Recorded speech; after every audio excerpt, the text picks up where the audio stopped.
We're out in the field with Garrett Hopkins, and Garrett and the Burning Farms team have transitioned off a wheat harvest several weeks ago, and they're working on a number of other farm related activities. And today Garrett's out in the milo field, as you can see, and he's pulling what's called the hooded sprayer, putting down herbicide on in between these milo rows. So Garrett, good afternoon to you. Could you tell us a little bit about the operation today? Yeah, so really just what we're doing is pretty straightforward. We're just going up and down the rows of milo. With this hood sprayer, it's set to where it's in between the rows of milo. So we're just spraying, I believe, paraquat, but I don't know. I just got thrown on here, told to go. But yeah, so in the hoods, there's a nozzle, and it just sprays whatever goes under it. And what really we're trying to do is just get rid of all the pigweeds and shattercane and whatever else we don't want in here, and not get any of the milo, because with the normal sprayer, with the booms, you're just getting everything. Right. And that's not, we don't want that. So that's where this really shines, is just getting in between the rows and not getting any of the milo. Okay, so literally the hooded sprayer, you're spraying what's underneath the hood, and like you said, the goal is not to harm the milo plants and cause any damage to the milo, correct? Yep. So you said this is a 15 row, and what are you seeing acres per hour? Have you been watching that at all? Not really. I mean, the only thing you really want to watch for up here is your gallons per minute, which we're doing just about 6 gallons per minute, and then we're aiming for 12 gallons an acre. Okay. So, you know, we try to go about 5 to 6 miles an hour, usually 5, and that. Yep. This is doing pretty good about getting it for 12 acres, or 12 gallons an acre. And so how often are you having to go back over to the truck and top back off the tank here? Is it how many rounds are you making? Well, this field's about, I want to say, a mile long, so I can do the full 300 gallons, or just about 300 gallons.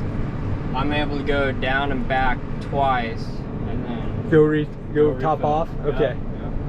And is there much else to it, or just kind of, I'm assuming you're on GPS assist, so you got auto steer on? Yeah. Okay, so.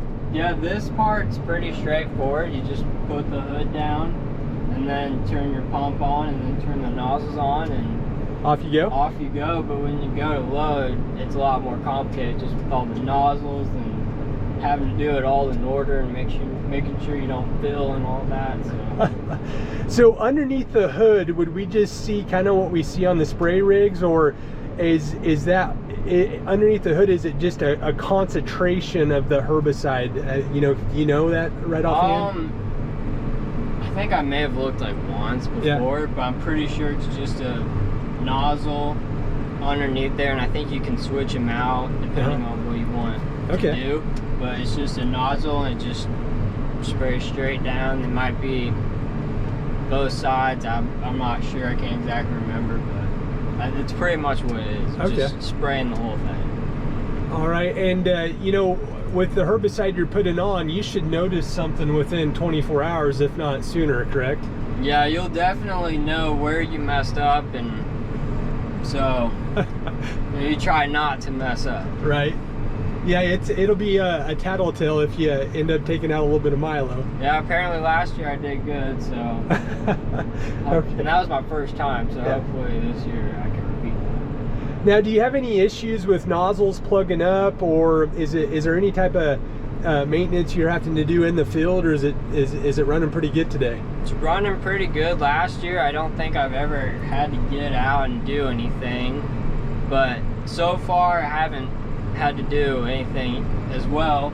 But you can tell back there, you can see all the nozzles, or the pumps. Yep. And so you can tell whether one's plugged, so it'd be not moving. And so that's really how you tell. But so far, so good. So are those red spinning pieces of material, is that used to just kind of an indicator that fluid's moving through that particular valve?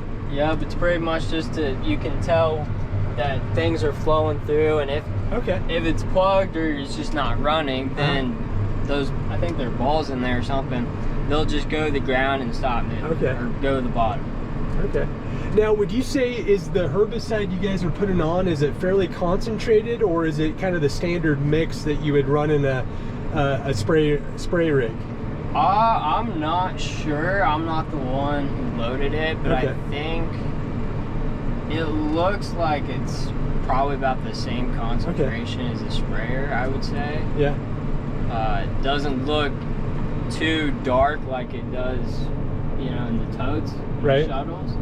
So I think it's probably about the same, but I could be wrong. Okay, so it works out pretty good. They literally bring you a truck full of the mixed chemical. You load it up. You don't have to go back and, you know, load it up like some of the spray rig videos we've seen in the past, where they pull up and they load up water and do the mixing and all that stuff on the fly. So that probably works out, makes it a little bit easier for you. Oh yeah, well, especially with, you know, just this one sprayer going. It's just, you need to bring a truck out, and that's pretty much all you need. Yep. So I know you have two of these. Is there any chatter about the other one running, or not yet?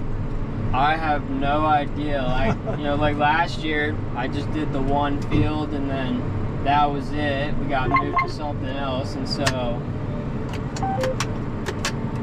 I have no idea.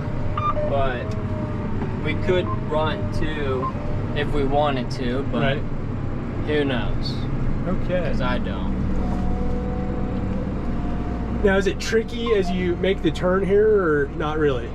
No, I mean, really, you're just trying to make sure that you're staying in the rows as much as possible, and you're not trying veering off, because you don't want to kill too much milo just by running it over. Right.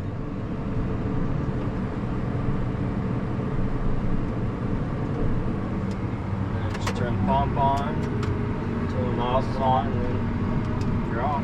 And those hoods kind of float out there. Yeah, they're really just designed to, if they ever hit anything, to be able to flex and move. Go back and you know, come back forward, but you don't want to go too far down. Okay. All right, well, viewers, I think that pretty well wraps up a summary of what Garrett is out here doing in the milo field today.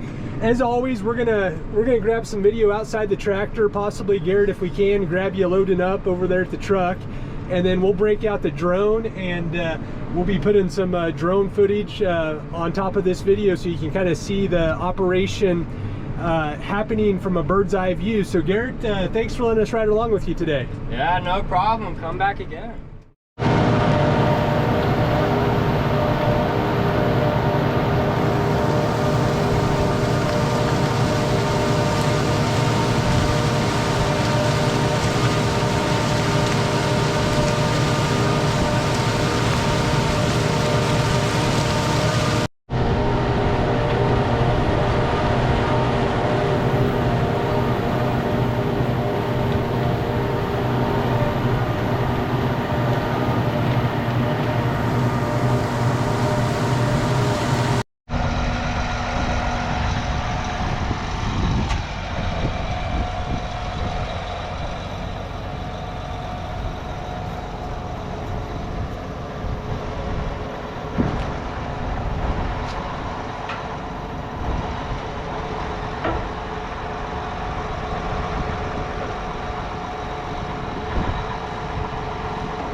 Is it filling up the tank?